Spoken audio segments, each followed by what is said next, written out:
Hi guys, this is part 2 of my message because obviously a lot of people have misconstrued my message about not bringing some bad women from Africa.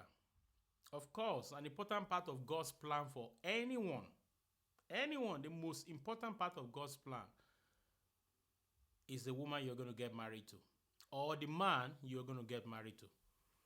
And the Bible clearly tells us this in Jeremiah 29 verse 11. God says, I know the plans I have for you. Plans not of evil, plans to give you hope and a future. And equally, Satan also has a plan.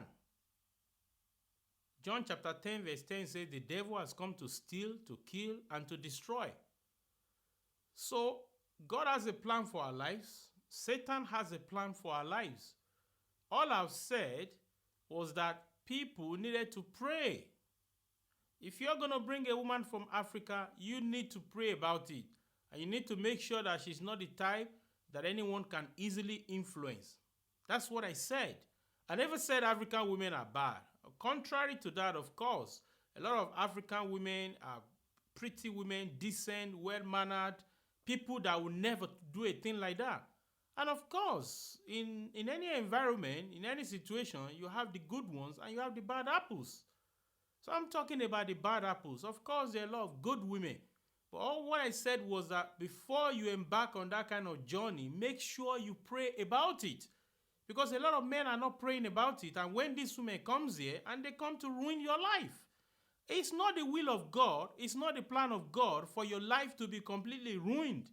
It is the will of God that you enjoy life. It is the will of God that you be blessed. And don't ever forget, God has a plan for your life.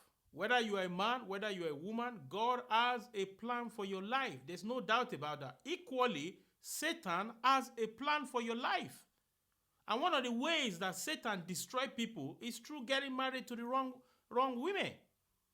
A pastor that has been married to his wife, he had to discontinue his ministry because he got married to the wrong woman. This woman wouldn't give him peace. This woman wouldn't give him joy. This woman wouldn't give him happiness. The man couldn't pray. The man couldn't fast. The man couldn't read the Bible. And the man couldn't even preach well at church. And eventually, the man had to quit his ministry because he married the wrong woman.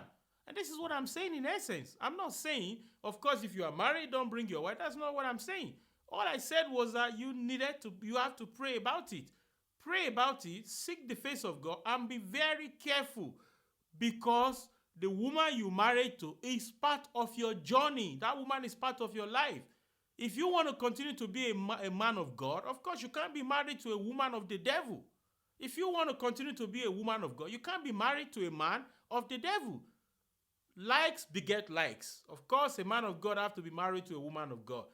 And a woman of God have to be married to a man of God. And some people have misconstrued the message because they only listen to one side of the message whereby I said, don't bring African women here. But you need to listen to the whole message to get a picture of everything that I said.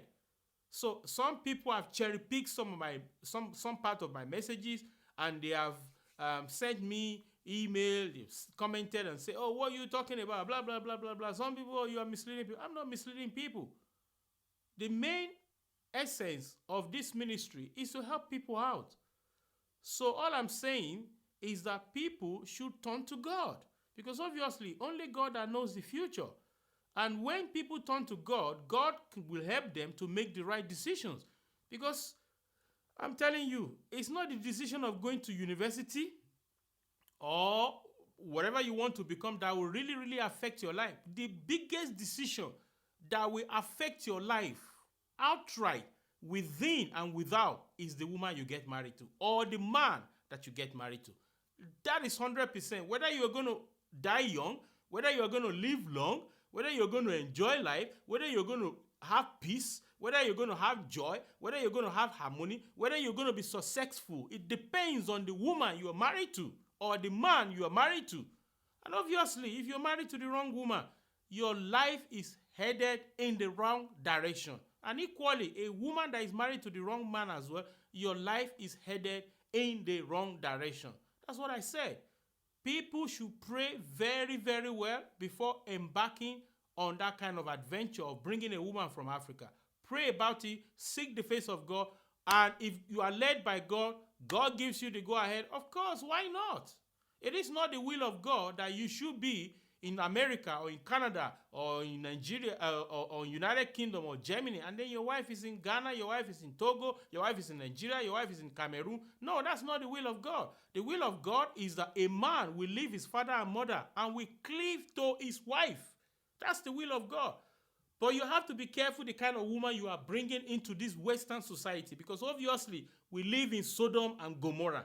That's quite clear. There's no doubt about that. Everybody knows that whether you talk about America, whether you talk about Canada, whether you talk about the United Kingdom, whether you talk about Germany, of course, we are living in Western world of Sodom and Gomorrah.